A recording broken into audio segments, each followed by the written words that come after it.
Hello and welcome to the We All Follow podcast. My name is Matt Fox. I am your host. After a proper French holiday with no email, no text messaging, and not a tweet, we are back. We're glad to be here and we're really excited for our inaugural season as the We All Follow podcast. So we'll be doing weekly podcasts and we're really glad to have you here. Today, I am joined by several illustrious guests, including but not limited to the man who may have gotten burned in Turkey, Nigel. Welcome back, Nigel. How was your holiday? Yep, fantastic. 45 degrees, playing football, 11-a-side football in the morning, in the sun, getting a tan. Some good players out there as well. I was playing with Liam Lawrence, was one of the guys who was out there. He's still got a good touch, you know. The touch is the last thing to go. That's the good news. Also, we have our friend who always loves a snack check. We have Dabo. Welcome back, Dabo. How's it going, bud? Yeah, I'm good, mate. I'm good. I'm ready for the season to go again. I am buzzing for a sunny Emirates on Saturday and getting going. I'm well. I hope you're all good too. It's going to be a good one. Yeah, all good on this side. We have the man who has more threads than you do, Ben. Welcome back, buddy. How's it going? Good. Yeah, just been finishing up a couple, but yeah, how are you guys doing? We're doing good, man. All good. And finally, we have a new friend to the podcast. We have Sean Miller. Welcome to the show, bud. How's it going, everybody? Glad to be here and excited to talk with some of the most illustrious Twitter users that or X as it's called now, that I follow. So it will always be Twitter. That's right. So today we're going to jump into our Premier League preview. So we're going to run down disappointments, who we think is going to be relegated, players to watch, player of the year, top scorers, who we think is going to place in Europe, our top four, and who we think is going to win. I will be putting this all on a spreadsheet and posting it publicly so that we can all be held accountable at the end of the season and flogged for our terrible decisions. And then we're going to finish it off with the wild prediction. So let's jump right in. I mean, who's up first? Dabo, do you want to hit us up with a disappointment? Who do you think is going to be our big disappointment for the season? Oh, are we talking players or are we talking team? It can be whatever you want. I think that Leicester City are going to get less than 15 points, and I think they're going to be terrible. Oh, wow. Hot take city. I didn't know that we were on oh man, now I can't remember the name of the podcast that I'm trying to shit on, but that's okay. Leicester City, less than 15 points. That's I'm surprised that's not your wild prediction. Yeah, I don't think they're going to do very well. Yeah, okay. My wild prediction, I've got to think of something more wild than that now. So yeah, I mean that's going to be pretty hard to top. Like you kind of backed yourself into a corner on that one. Ben, what do you got for me? Who's your disappointment? I actually had Leicester as well. I think the disappointing thing, though, I think is they've got almost the same team as that from last season, and they've not really added much like proper quality. And then they've lost like Dewsbury Hall. You've got to bear in mind they're probably going to get a points deduction as well. So they need a lot to stay up, and I don't think they've got it. Sean, who do you got for your disappointment? I'm going to say Liverpool. I actually think that they're going to struggle a little bit this year. Obviously, new coach. I mean, you follow a legend, and you got to come in, and there's a lot of stuff around it. Obviously, Darwin Nunez, if he doesn't fire, I think they're in a lot of trouble. I think they're an injury or two away from maybe finishing, seventh, something like that, eighth. Somewhere. I think they're kind of like Manchester United was once, Fergie left a little bit. I think they're going to be in a little bit of trouble. That makes sense. They had a pretty hot season last year. You definitely saw them tail off at the end of the year. They had a fair amount of injuries last year that they were able to overcome with the youngsters. But it'll be interesting to see with under a new coach, with some personnel changes potentially coming down the pipe, if they'll be able to keep that up. Nigel, who's your disappointment this year?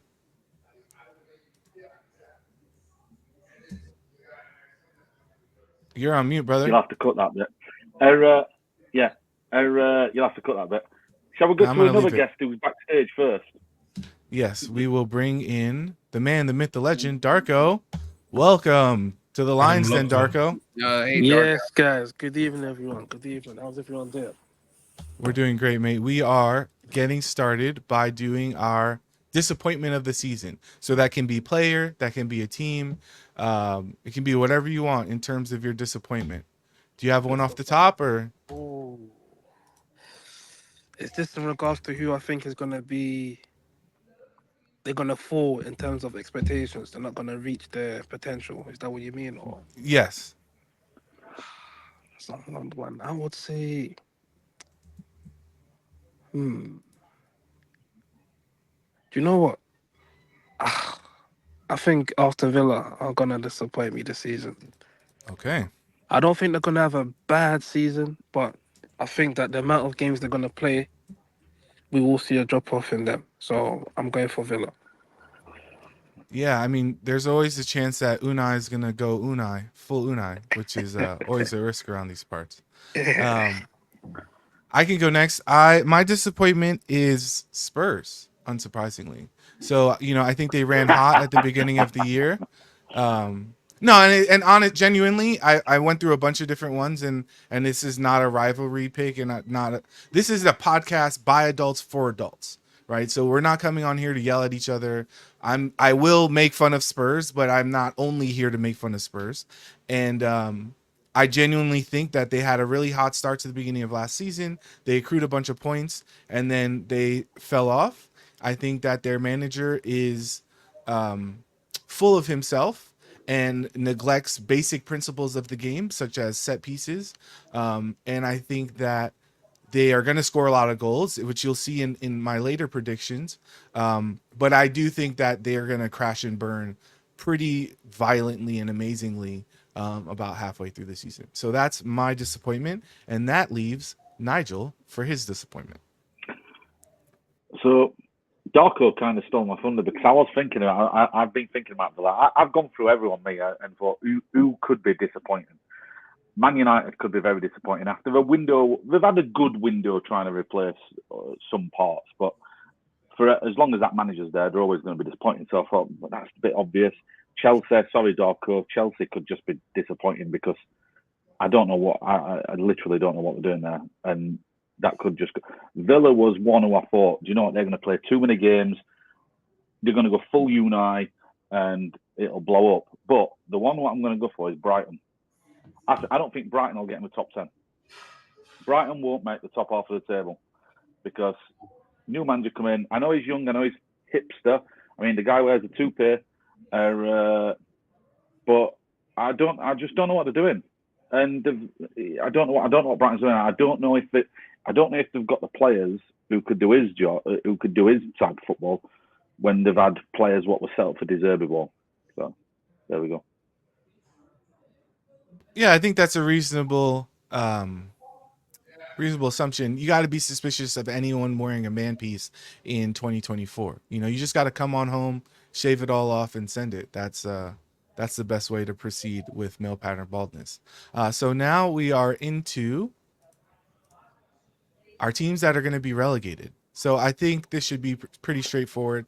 I will go first. I have the 3 teams that are coming up. I have Ipswich, Southampton, and Leicester going down. Let's run through this one. Who do you have for me today, Nigel? Oof.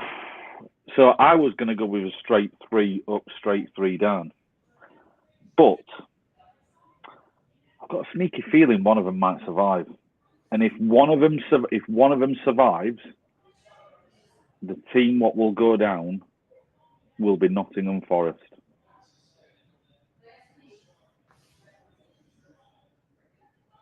You have Forest going down, and who's surviving? One of You got to pick. You got to pick which one. Yeah, I think it's going to be Forest. I think Southampton will go down, and I think Ipswich will go down, and I think the only reason why Leicester will stay up is because Steve Cooper has done it once with Forest, and he'll do it again. Leicester's always got goals. If they've got Jamie Vardy on the pitch, and if Patson Daka can stay a bit fit, I think they'll always score. Especially if they buy Jordan Ayew as well. So, Sean, who do you got for me? Who's going down this year? I think Leicester's in trouble. Obviously, if they get the points deduction as well,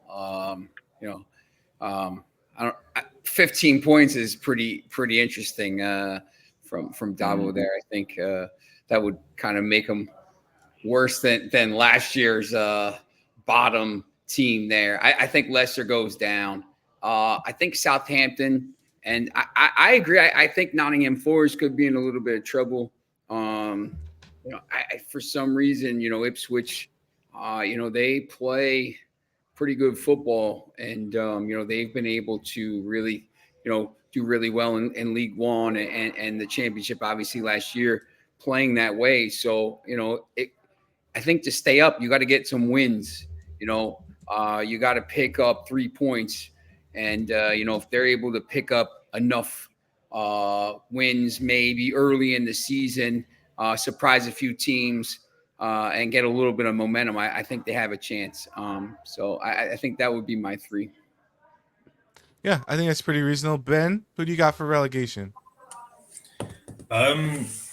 So I think out of all the teams that have come up, I think Ipswich are the one that have the clearest way of playing that I think could get results. And they made some really good signings, some good value signings there's a couple in there like Jacob Greaves that I think could potentially be an England player. If they do really well, he could be an England player in a year or two. Leif Davis as well at left back, who was already there, but he's another one. It just depends on how the manager adapts, but he's a really good manager. He's come up, second year in a row, and he's quite adaptable. He gets the best out of the players he's got compared to, and that's why I struggle a bit with Leicester, because I think, like Nigel was saying about Cooper, I think it's right. He's a really good manager, and he's probably the one who's best suited to being at the bottom of the league team that aren't going to try play whatever attacking football. He can counter, and then he's got Daka, Vardy, Fatal, those type of guys that are really good in the counter. But I still think they might go down, and I think with Southampton they're going to try and play their style, passing the ball a lot. And last season they had really high possession and not very many shots. So you're looking at a team there that keep a lot of the ball, still concede chances, but don't score a ton. So I think in the Premier League, they might struggle. And then I've got Forest. Now, Forest for me is a difficult one because I think the quality they've got, if they had a different manager, they'd be fine. But it's Nuno that really holds them back because they've got some really good attacking players, even the midfielders, really technical. They're really like a mid-table team that could push for Europe. But with the defensive manager, it reminds me a bit of Wolves last season. Before the season started, I was like, oh yeah, they're down. And then they got rid of Lopetegui and brought in O'Neill, and he turned it around. So it could be the same situation with Forest. But it would be them 3 for me. So Leicester, Southampton, and Forest for you. Yeah. Okay. I do want to note that Ipswich starts their league campaign home against Liverpool, away at Manchester City, home at Fulham, away at Brighton, away at Southampton, home to Villa, away at West Ham. That's their first set of games. So it's definitely going to be a rough start. I think you got a couple of release valves in there, but definitely going to be a challenging start to the campaign. I think if they can pull out of that little section with a handful of points, then they can be in a good position. If they can get some upsets or even some draws in there, then they have a pretty decent chance of staying up. It's all about points accumulation. So Darko, who do you got for your 3 relegation candidates?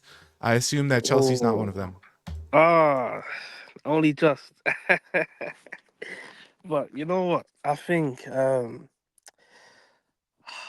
man, I love McKenna. I love the work he's done. Been following him since he was in League One. Great job he's done there. But I think they're going to fall very short in terms of staying up. So I think Ipswich will go down. I think Southampton will go down.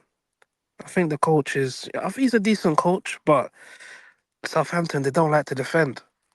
And looking at their summer business as well, I don't see them having any chance. The third place for me is going to be very open, and I think it will depend on many different factors. I agree with what you guys mentioned in regards to Nottingham Forest.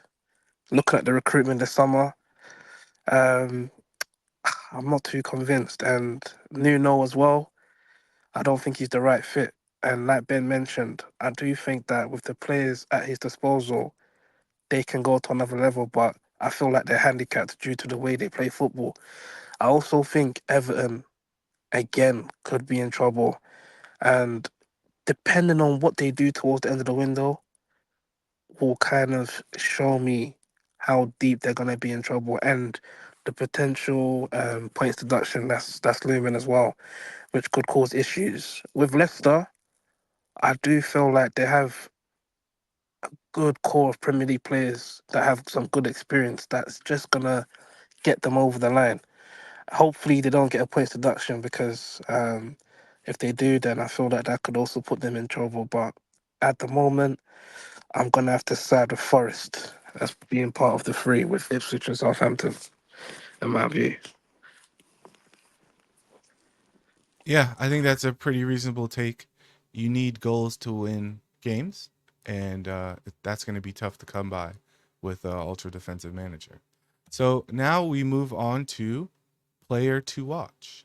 Let's go with you, Dabo. Who's your player to watch?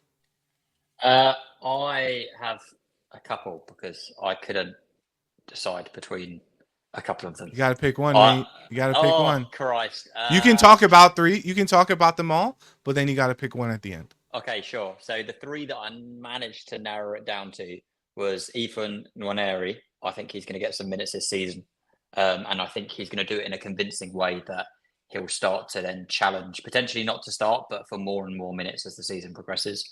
I've got Onana for not for Everton now, but for Aston Villa. I think that in a bit of a better team, I think he's actually going to be able to show what he's made of. Because I think he's got more to offer, and at Everton he just couldn't do that all the time. But when you looked at how he's been playing in the few preseason games that he's had with Villa, I thought he's been very good. And then Somerville, who's obviously transferred from Leeds to West Ham. Everyone knows his quality, but I think that this is the season that he kind of puts his stamp down. But I think that being said, I'll probably just go with Somerville because I think that he's going to be one of those players that's going to be playing week in, week out. And I think he's going to get a nice, healthy GA tally this season. So he's my player to watch.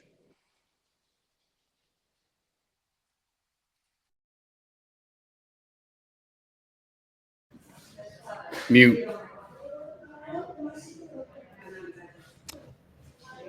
Sean, how about you for your player to watch this season? I mean, look, I think I'm here to represent Manchester United, so it's going to be hard not to say Delit, maybe Mizraoui, something like this. These guys coming in to shore up the defense.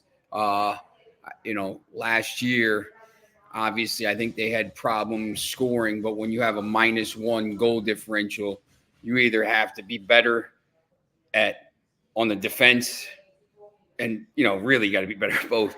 But the first thing I think you can do to get better is to shore up the defense.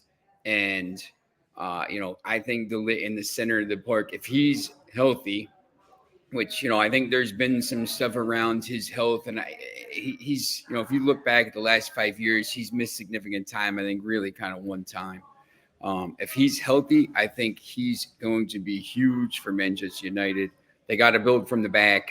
They got to shore up the middle. They got to shore up, obviously, the midfield a little bit. But I think at that point, maybe the goals will come. But I think he's huge. If they have kind of aspirations to win the Europa League, to get back to the FA Cup final for the third time running, and get into a European Champions League spot, he's going to be the guy that has to do it.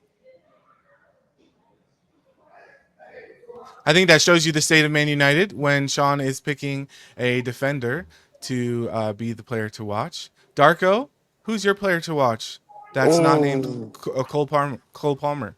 Oh, you know what? No, I'm just kidding. You can pick whoever you want. You know what? Funny enough, I think Cole Palmer, as much as I love the kid, I don't think he's gonna have the season he had previously. I think everyone's gonna be watching him, trying to stop him. I do think he'll have a decent season, but he won't have as much freedom as Pochettino gave him last season, and his numbers will drop down a bit. One player that I got my eye on, which is funny enough, I came across him from a thread from Ben, is that guy from Brighton they got from Feyenoord. Is it Minty? Is it Minty? I think his name is from Newcastle. Sorry, they got him from Newcastle, Brighton. I think he's fantastic. I think he's gonna explode this season. Is gonna be a very big surprise, and I think that he's gonna do so well that he potentially will get another move again next summer. So that's who I got my eye on. Love it. That was one picked out of the obscurity of Ben's threads. Speaking of which, Ben, who do you have as your player to watch this year? Okay, on the theme of the obscure ones, I tried to pick with transfers, so players that have just moved.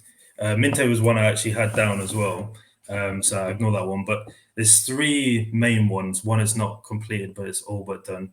So at Villa, Enzo Baranechea. I think he's one of those signings that's gone a bit under the radar, but we're talking about a proper six. Like, he's got the defensive side, he's the deep line playmaker, he's tenacious off the ball, and they got him as part of the deal for Douglas Luiz, and I think he's got a higher ceiling as a deep line midfielder than Douglas Luiz. So that was one actually at Forest, because if Forest stay up, I think Jota Silva might be an important part of it. He's played on the left in the Portuguese league, can also play as a striker or on the right, but he's a really, he reminds me a bit of like someone like Bowen, where he can just like nick a goal out of nothing, and he's a bit scrappy, but he can just arrive in the box and get a goal. And I think he might be a bit of a, cheap signing that does really well. But the main one I've got is Jorginho Ruter, going from Leeds to Brighton.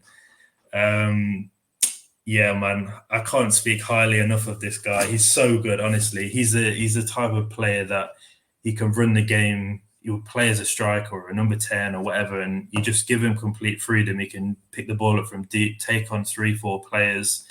He's completely two-footed, shoot on both sides. I think Brighton getting him for 40 mil is going to look like a bargain.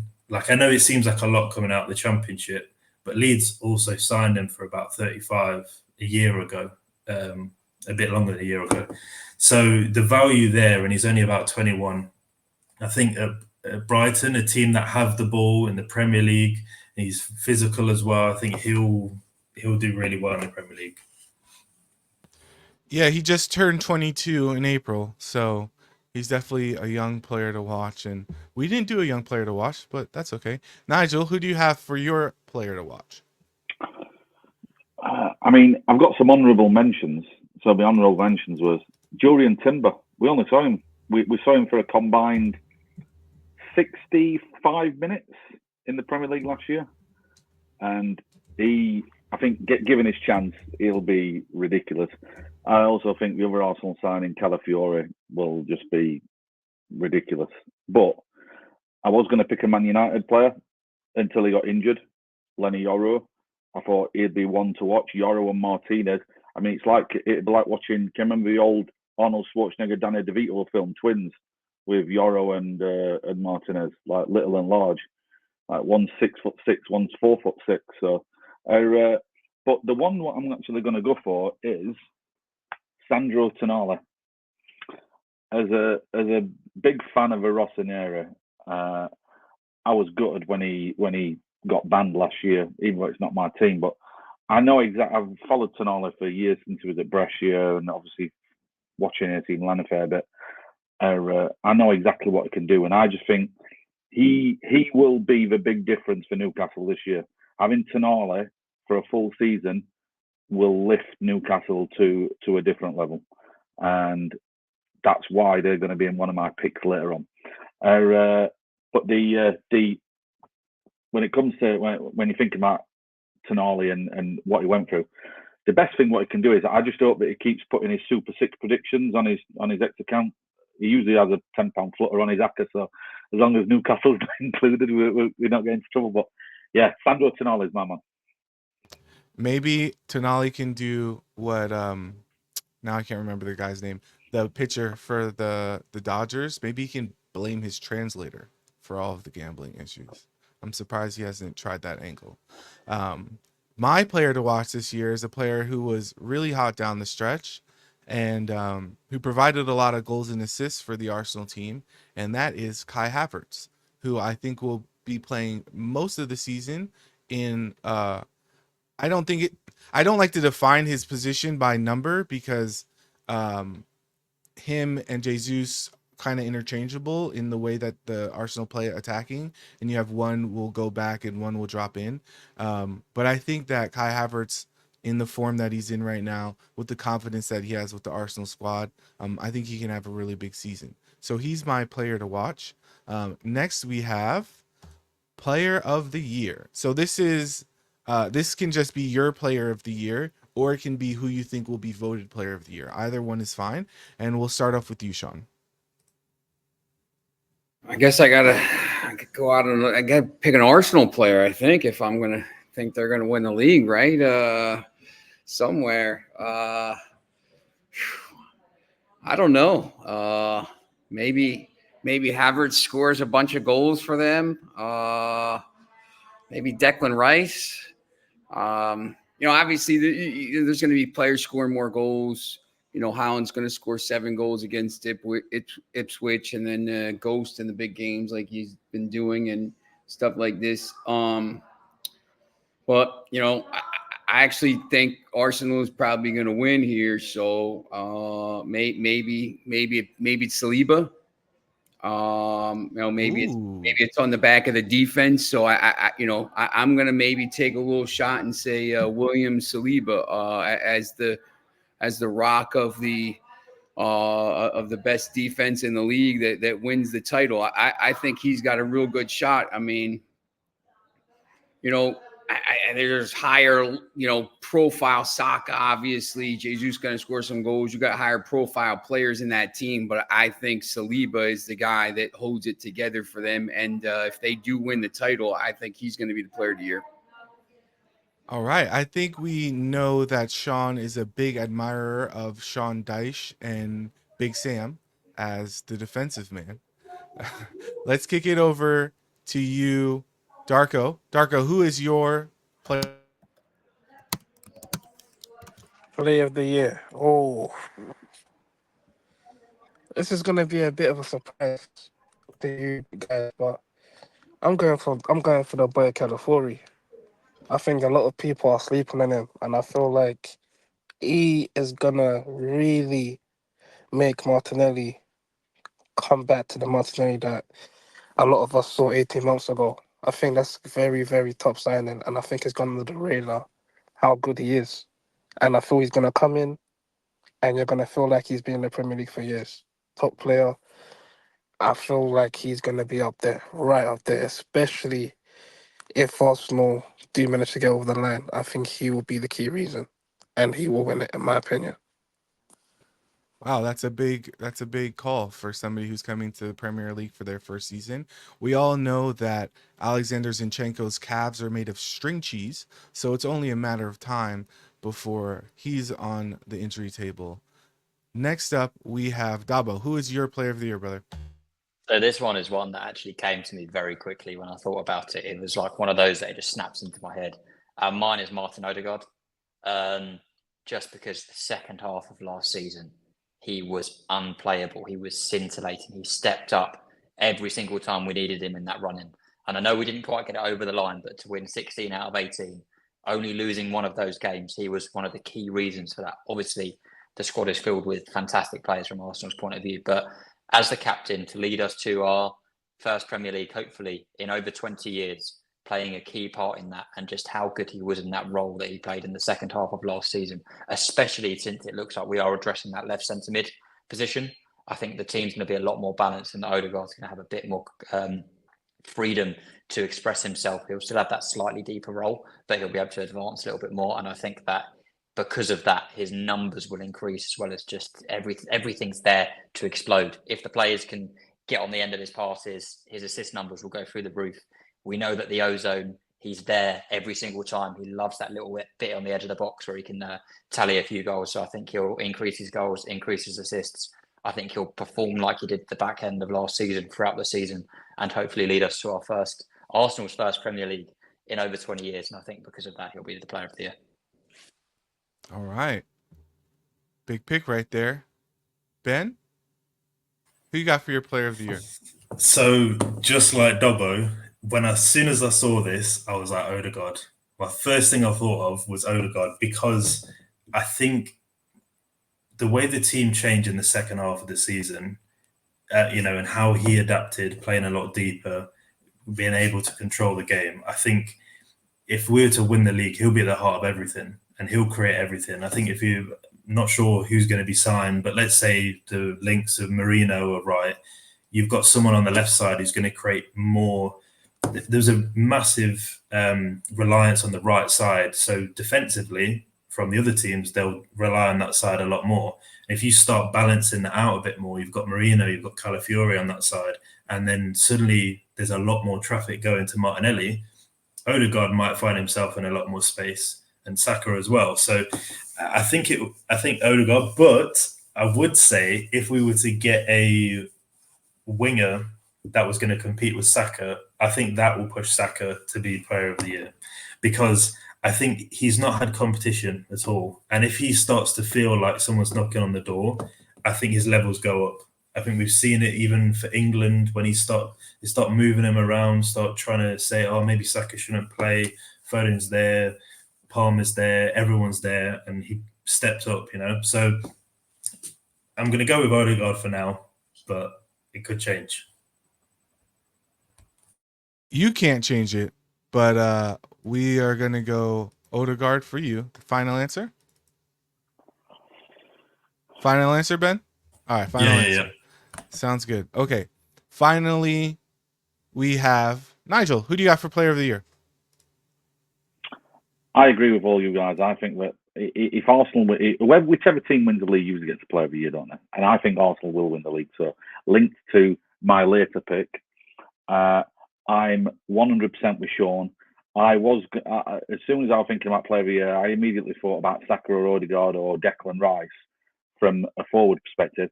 But I actually thought something unique might happen this year. So I'm going to go with William Saliba along with Sean.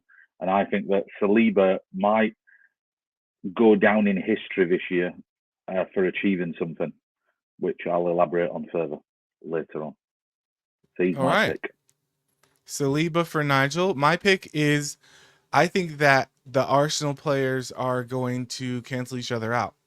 And what happens a lot when you have a bunch of players who are performing at a really high level, you have the issue where none of them are stand out enough because they're also amazing to be player of the year.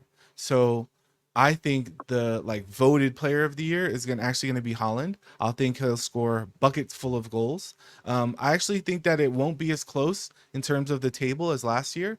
But I think Haaland's just going to reign in goals. And I think on the basis of that, potentially with a Premier League record in goals, I think he'll be voted the player of the year, even though you'll get to my my pick. So next we have top scorer. Darko, who do you got for the top scorer in the Premier League? Oh, this one's a bit of a surprise. Well, I don't think it's a surprise, but I'm going for Isaac. I think Isaac this season, I really do think he's going to explode. I think he's going to keep fit. And with Newcastle playing one game a week, you're going to see a very dangerous Newcastle side next season. And with Alvarez leaving, I do think Haaland will pick up a few nibbles here and there. I'm going for Isaac. All right, big call on the Alexander Isak. Maybe he can keep his body in order with fewer games on the schedule. Next, we have Nigel. Nigel, who's your top scorer for this year? Absolute left field choice. And the only reason I've chose this left field choice is because I know that his new manager loves to have this type of striker up front. I've gone for Darwin Núñez. I think that Ooh. Arne Slot will use Darwin Wow. Núñez like a Santiago Jimenez, and he'll have Salah and everyone piling balls in for him, and he'll bag 25 goals. Wow. That's 20, a big 25 shout. goals on like 45 xg. Yeah, it needs 50 xg, but I think Darwin Núñez to be top scorer. Yeah. All right, top scorer Darwin Núñez for Nigel. Dabo, who you got for top scorer? So I've gone left field as well. I thought about Haaland, but it's just boring, isn't it? Because I can't be asked to say boring up. So this is a wild one. I think that Spurs are going to concede a shit ton of goals, and I think they are going to score a bucket load. I think Yep. Dominic Solanke is going to get the golden boot this season. Okay, Wow. Solanke. Wow. That's an That's interesting take. That's more wild than my Darwin Núñez. I can understand the reasoning behind it though, but it's wild. Okay, who we got next? Sean, who you got for top scorer? I actually think Holland's going to get hurt a little bit this year. I think he's just played a lot of games, and I think at some point he's going to maybe have to miss significant month, something like this. So I'm going to take a chance on Cole Palmer. I think Chelsea's going to score some more goals. He finished second last year, 5 goals behind in that race. You know, he takes a lot of the penalties and stuff like that. So I think he's going to step up maybe 23, 24 goals there. And Holland finishes just ahead of Holland. All right, you got Cole Palmer ahead of Holland, up there in the 20s for the second year in a row. Ben, who is your top scorer this year? Ben's got to come with the hipster pick. No, I feel like these were getting more and more mad. I was like, I've got to think of something crazy. Just be like, oh, Nketiah's going to stay at Arsenal and get 30 goals. Right, I'm writing that down. To be fair, mine was same as Darko, Isaac. I genuinely feel like if he's available, they score so many goals, Newcastle. And if he can stay fit, and they've obviously got Tonali coming back, Bruno's going to be there, and the attack is so all out attack, which means they could get a lot of goals. And obviously if he's doing really well in terms of scoring, he might end up taking all the penalties as well. It's one of those where he's going to be the main source. It's just about him staying fit, really. But the biggest thing, like you were saying, is that not in Europe. So you've got a fully fit squad that are so aggressive, so end to end, that aren't playing extra games. So I'm going to go with him. I think what we should do, though, if Haaland wins it, it's whoever comes second, if you like, top scorer after Haaland. Yeah, I think that's more fun. Yeah, that's more fun than who's actually going to win. Which leads me to my prediction, which I had Haaland winning top scorer, but I had my dark horse was Heung-min Son being the second top scorer. And I think that's going to be because they have Solanke, who I think will also bag a fair amount of goals, but I think it's going to push Son out to the left where I think he does better. And they're it's like the poorly drawn horse meme, you know, like their attack is the happy part of the horse and their defense is the part of the horse that my 3-year-old drew. So I still think that I don't think we didn't put first sacking up there, which I meant to, but we'll do first sacking. Nigel says he wants to take first sacking. Go ahead, Nigel. Eric Ten Hag, replaced by Gareth Southgate. We in the first 10 weeks. Done. It's going to be, we need to do a wellness check on Sean, you know, probably weekly. To make sure that he's okay. 100%. Eric Ten Hag. So first manager sacked, Eric Ten Hag. I think that is a reasonable pick.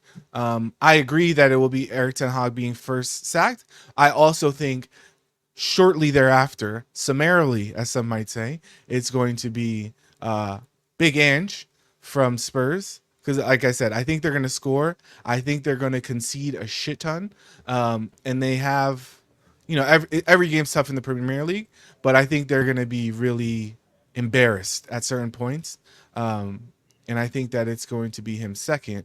But like I said, I think they're going to score a lot of goals. I think they make a pretty big push at the second half of the season. But who do you have, Ben? Who's your first manager out? Just trying to think.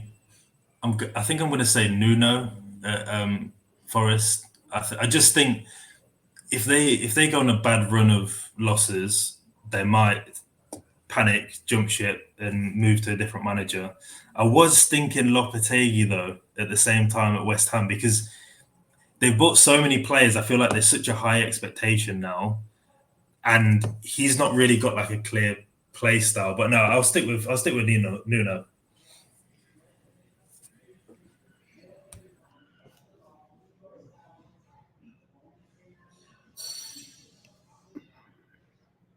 Sean, who do you have for first manager sacked? Can I go with the guy from Preston North End? Oh wait, he already got sacked.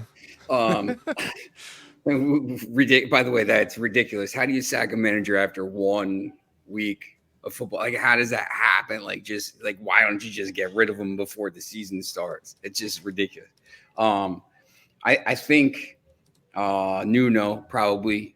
I think now you start to look at the teams towards that are struggling towards the end, the bottom of the table, and there's just so much money in the league now. I think the owners just kind of have short fuses and short leashes now with these guys, and if it kind of starts to get a little bit out of hand early, I think he's probably going to go. But I also think if Ten Hag goes, it's going to be Ruud as the next manager. He's already there, so. He's going to be the guy to take over, and we'll keep Southgate. Hope he can't even come to America now to be the new America coach now because they got Pochettino. So I don't know, maybe send him to somewhere in the Middle East or something. Send him to Dubai. Send him into Ben White's tanning bed, and have him show up with a bit of a tan in a couple of months. Dabo, who do you got for first manager out quickly? I'm pretty similar to Nigel. It's one of my predictions. Ten Hag before game week 12. Wow, you guys are putting a week on it. I'm going to put that in the notes. Dabo has game week 12.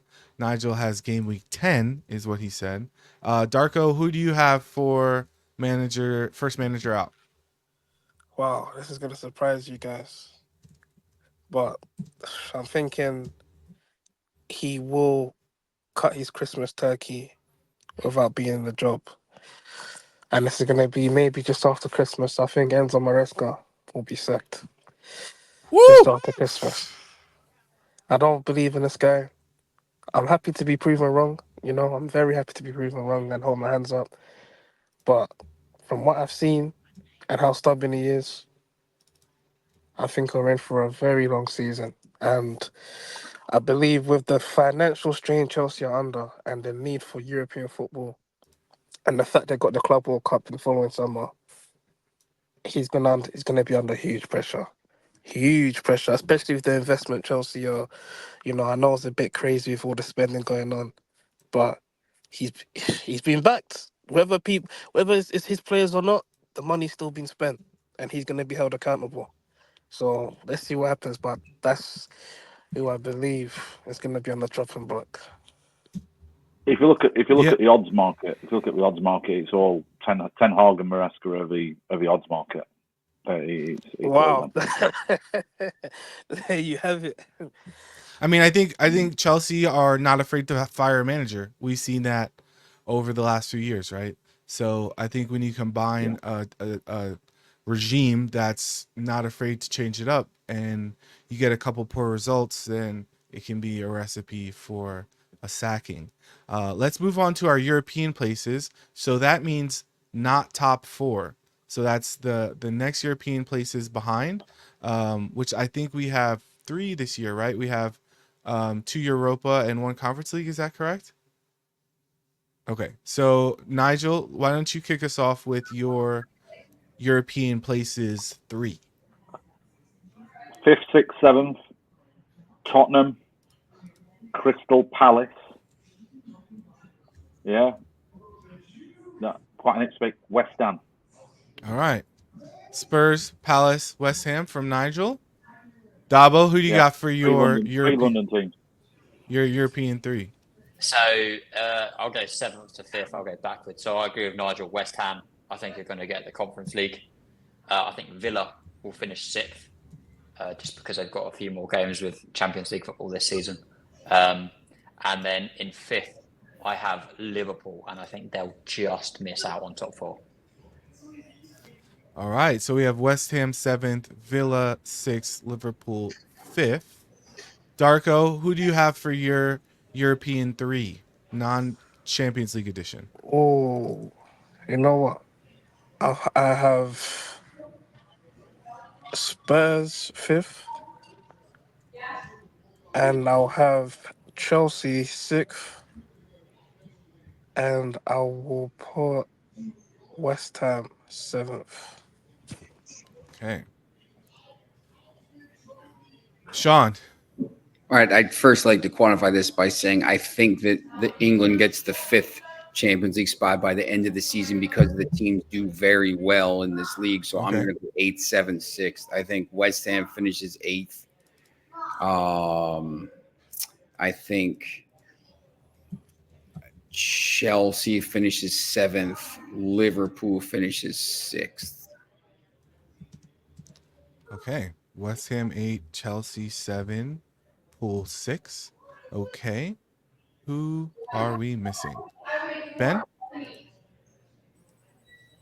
I don't think we've heard your sultry tones yet. Yeah, I'm gonna go 5th Villa,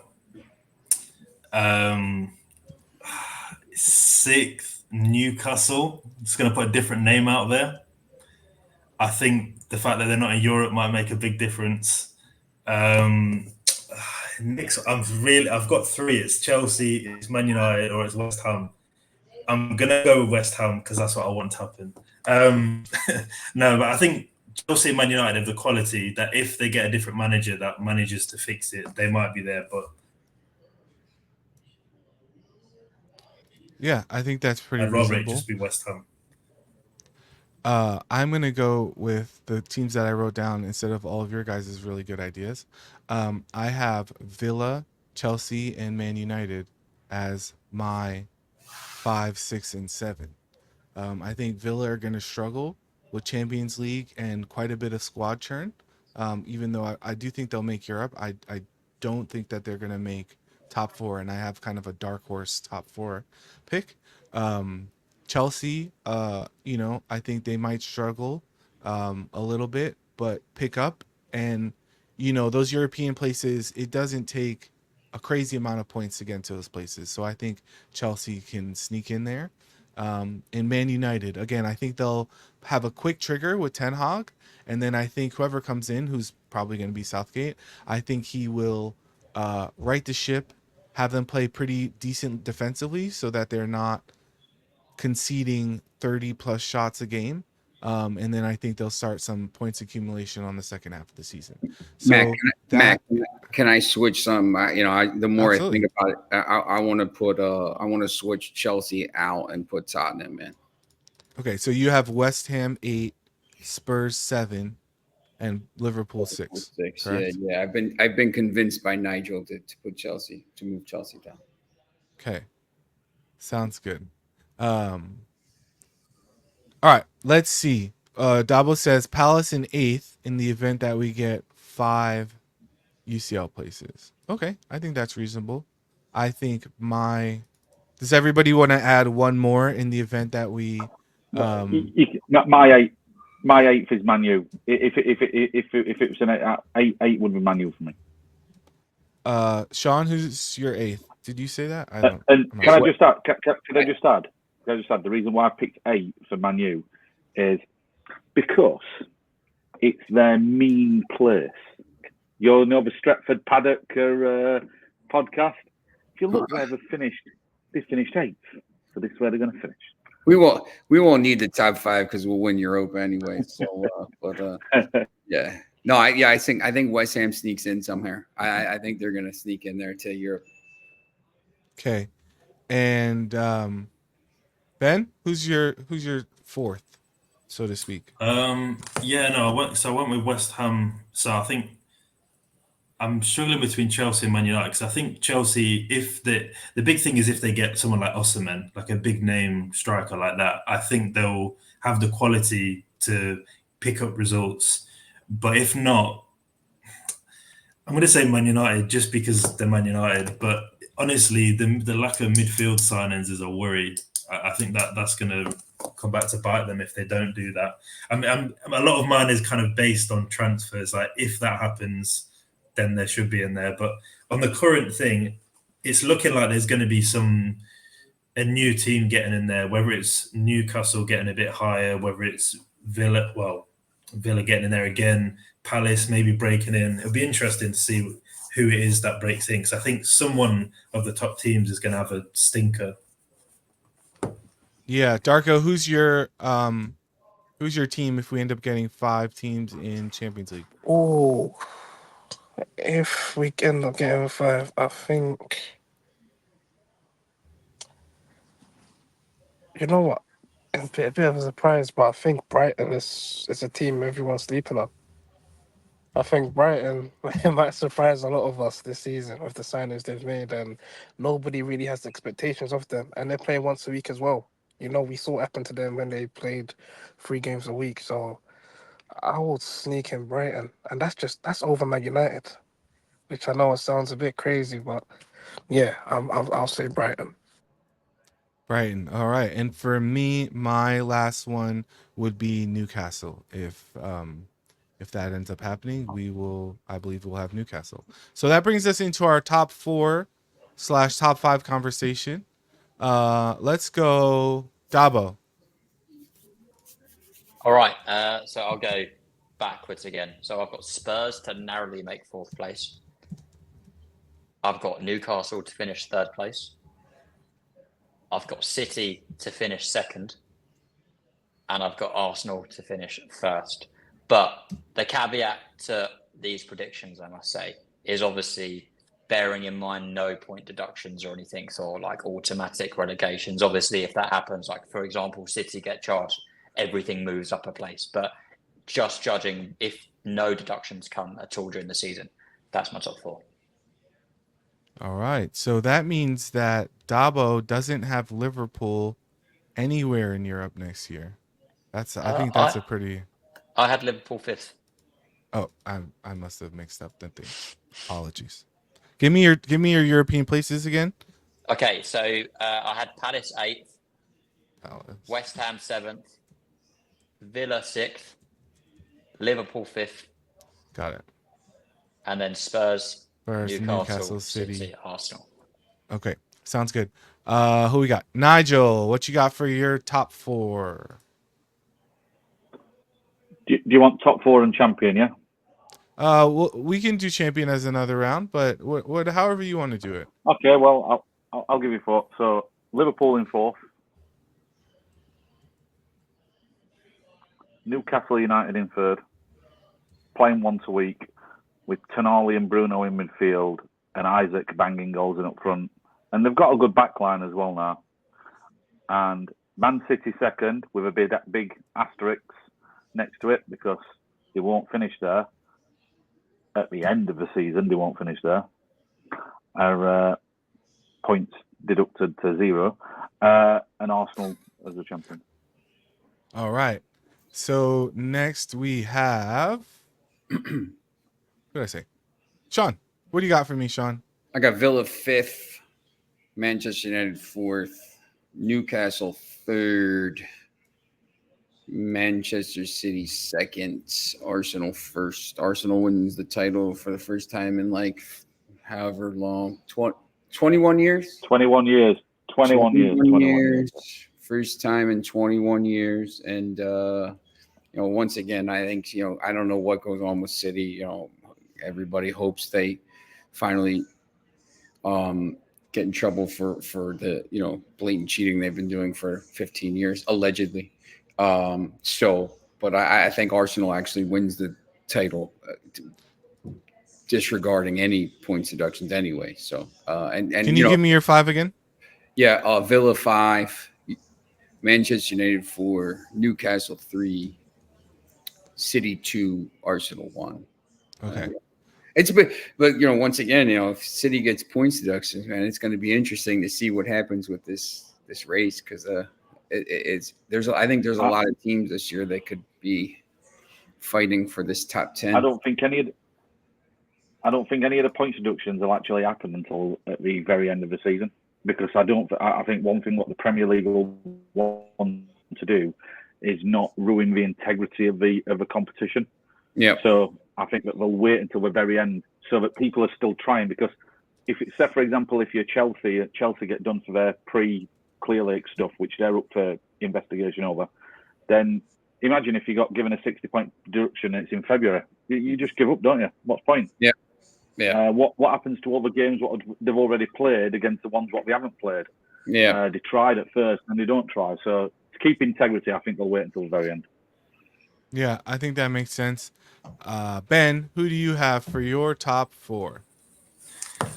I'm starting to feel like I should have put in the relegation. I should have put City now, but no. I think for the top 4 though, I've got 4th. I've got Tottenham.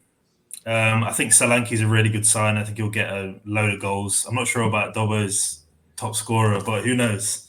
Then I've got Liverpool. I think although they've got Slot and it's a different style, I think a lot of it actually suits them. I think a lot of the time last season they were too attacking and they left them exposed defensively, whereas he's going to keep the ball a bit more. It's less chaotic, which might mean they concede less chances. And although they might not they might not be like as exciting to watch or score as many, but they won't concede as much, so they'll get more wins. Then City, then Arsenal. I think this is the year. 21.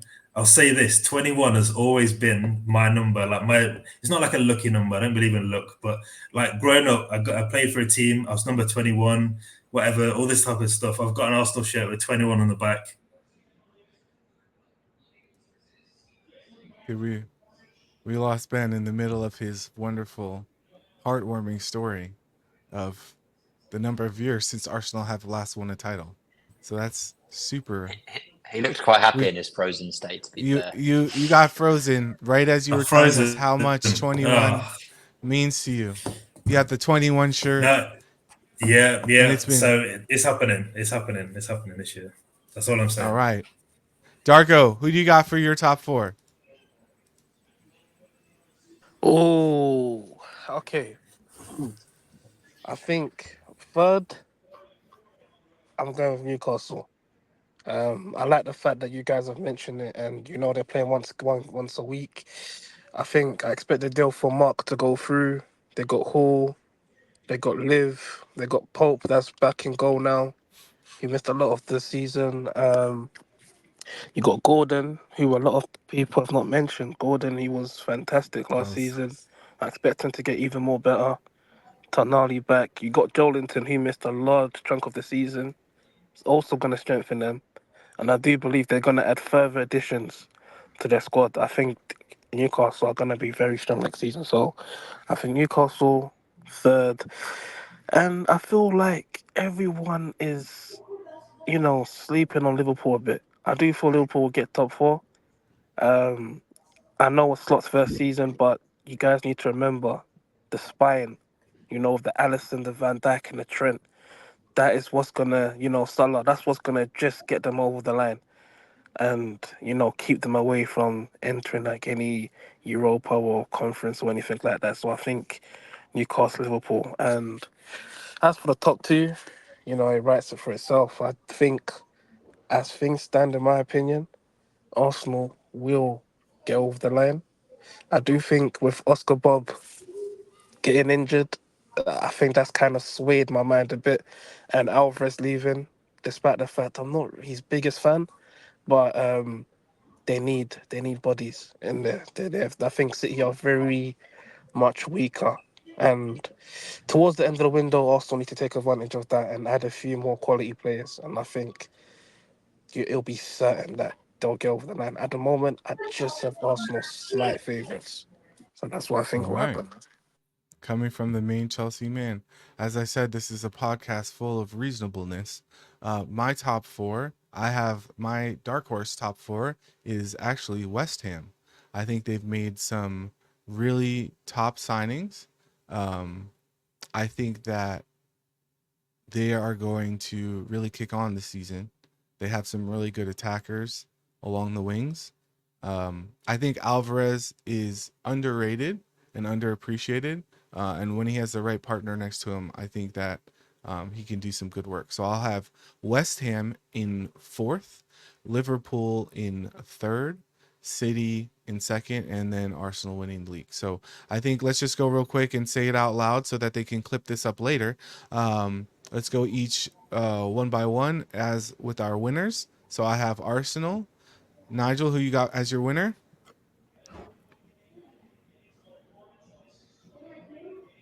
Nigel, who's on mute? Sorry, mate. Yeah, Arsenal. Arsenal are my winner. Dabo, who's your winner? The Arsenal. Ben, who you got to win the league? Arsenal. Sean, begrudgingly? I was going to say Newcastle, but I'll say Arsenal. All right. And Darko, just so that we can clip this and put it on X at a future date, who you got to win the league? Unfortunately, the Gunners. All right, so we have an all Arsenal panel of winners for this year, and then we go to our wild prediction. So let's go clockwise. Let's start with you, Nigel, and we'll go to Dabo after that. Nigel, your wild prediction for the year. Nigel has been cooking this on a sunbed in Turkey for 3 weeks, so this better be good, bro. Listen. I've been mocking assignments for the last week, so I've been looking at connections between the tasks and an assignment. So if you notice, all my picks are all connected. And I said earlier that William Saliba will become the player of the year. And the reason why he will become a player of the year is because I think that there's two things in the Premier League what we probably would never see again. One would be going invincible, and two would be someone conceding 15 goals in a season like Chelsea did. That Chelsea team was ridiculously good, and that back line was stupid. Yeah, I think Arsenal will concede 14 goals this season. I'm not saying they're going to go invincible, but I think Arsenal will only concede 14 goals, and William Saliba will be the linchpin for that. Wow. That's definitely filed under wild predictions. Wow. That's Darko's computer might have shut down after hearing that message. All right, let's move over to Dabo. We're going clockwise. Dabo, your wild prediction for this season. I'm going to hit you with two very quickly. Just because Okay, that's fine. I think that Arsenal will win every home Premier League game this season. No draws. They'll win everyone. Win. Wow, you guys are on fire today. 19 out of 19, I believe Arsenal will go at home this season in the league. And then my second one is that Havertz will get 30 GA in the league this season. What? Havertz, 30 G. Darko and Johnny Minerals are going to be last season. He got 20 going last crazy. Season. He got 20 last season. Wow. 30 G plus A for Havertz. I can't wait to be in the space when that happens. This is making my 14 goals look normal. I mean, these are extra XX hot peri sauce takes that we got coming out over here. This is wild. Ben, I have a feeling yours is going to be a little more muted. What's your wild prediction? I'm going to go left. I think Bournemouth could get into Europe. They could scrape into Europe. I think with Iraola as their manager, and potentially they're getting that striker from Porto. They might be getting Mamadashvili if that happens with Liverpool. If not, maybe Ramsdale. So they're sorting out the goalkeeper. Yeah. I just feel like Iraola is a manager that's like a lot higher than a mid-table team, and he could how he is, he could bring them up a lot. So they've been looking good pre-season. People like Kluivert, Semenyo look really good. So yeah, I think them will get into Europe. I think it'll be probably like interesting. just scraping like 8th or something. I think it'll be interesting if Iraola makes it the whole season. Not because he gets sacked, but because he might get poached by a bigger team such as Chelsea. I think if a Chelsea type of club comes in for him, offers him a massive wage packet of permanent payments with probably only 18 months worth of work, I think that's going to end up being something that might derail that prediction, but I think that's a really good one. Yeah. Sean, who do you have as your wild prediction, or what's your wild prediction? I think for the first time in a decade, a London team wins the Carabao Cup or the League Cup, whatever you're going to call it. And it's not Arsenal. I think it's West Ham that goes and wins the League Cup for the first time and kind of knocks out these teams. You know, it's been a run of City and Liverpool and Chelsea getting to the final. I think you're going to see some different teams in that this year as other teams start to prioritize some of the other things. All right, we have a so that means my West Ham prediction is on the books. You know, somebody's agreeing with me. This is positive. Darko, wild prediction. What you got, bro? Oh, this is crazy wild. I think, in my opinion, Gabriel will score more league goals than Modric. And Arsenal will come in and make an offer for Modric. And Modric will be key to scoring one of the goals that make it Arsenal go over the line. This is wild, but this is something I think that could happen. All right. I mean, Chelsea does need to offload players. So your wild prediction is Gabriel has more league goals than Mudryk, and Mudryk gets transferred to Arsenal and has a key goal for this season. I've got another one I just thought of. Go ahead. I think Arsenal will get 30 goals from corners and set pieces. How many did we have last year? 19? It was like Wow. 18, 19, something like that. The thing is, I don't even think that's wild. 20. Yeah, it's probably not, to be honest. 27 goals from set pieces last season. 27 from set pieces. 27? And What, none of them were from free kicks. Oh, you know what? 18 or 19, I think, was from corners. No? From corners, yeah. Got it. 18, okay. Yeah. So is yours 30? I'll say from corners then, yeah. 30 league goals from corners. Okay. Because I think if you've got Calafiori, Saliba, Gabriel, maybe Marino, Havertz, like, come on, surely.